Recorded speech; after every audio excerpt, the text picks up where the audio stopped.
we never know how circumstances are going to change and how our need for different kinds of people changes. At one time, we may need very individualistic and aggressive people. At another time, we may need very cooperative, team-working people. At another time, we may need people who are full of interest in dexterous manipulation of the external world. At another time, we may need people who explore into their own psychology and are introspective. There is no knowing, but the more varieties and the more skills we have, obviously, the better.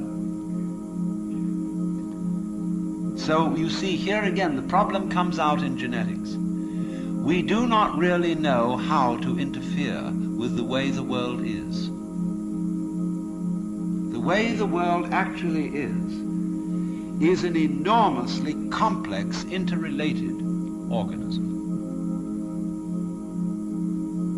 The same problem arises in medicine because the body is a very complexly interrelated organism.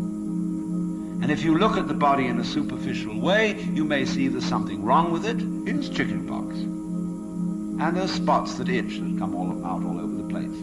Well, you might say, well, spots are there, cut them off. So you kill the bug. Well, then you find you've got real problems. Because you have to introduce some bugs to kill the bug. It's like bringing rabbits into Australia. And that starts going all over the place and getting out of hand. But then you think, well, now wait a minute. It wasn't the bugs in the blood. There are bugs all over the place. What was wrong with this person that his blood system suddenly became vulnerable to those particular bugs? His resistance wasn't up. Therefore, what you should have given him was not an antibiotic, but vitamins. Okay, so we're going to build up his resistance. But resistance to what?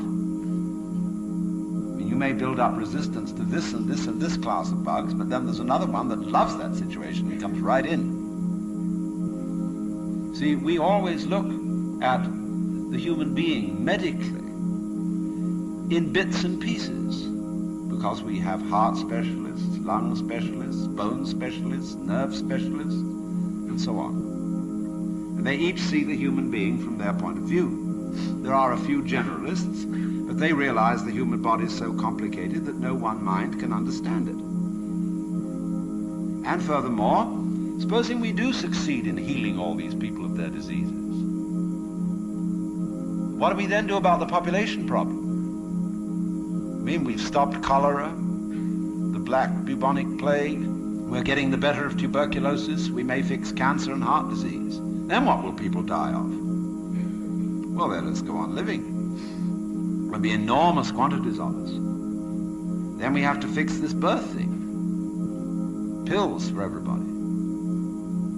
Then we find, what are the effects, the side effects of those pills? What are the psychological effects upon men and women of not breeding children in the usual way? We don't know. And what seems a good thing today, or yesterday, like DDT, turns out tomorrow to have been a disaster. What seemed in the moral and spiritual sphere too, like great virtues in times past, are easily seen today as hideous evils. Let's take, for example, the Inquisition. In its own day, among Catholics, the Holy Inquisition was regarded as we today regard the practice of psychiatry. You see, you feel that in curing a person of cancer, almost anything is justified. The most complex operations, the most weird surgery, people suspended for days and days on end the end of tubes with X-ray penetration, burning, or people undergoing shock treatment, people locked in the colorless, monotonous corridors of mental institutions. In all good faith, they knew that witchcraft and heresy were terrible things, awful plagues, imperiling people's souls forever and ever. So any means were justified to cure people of heresy. We don't change. We're doing the same thing today, but under different names. We can look back at those people and see how evil that was, but we can't see it in ourselves.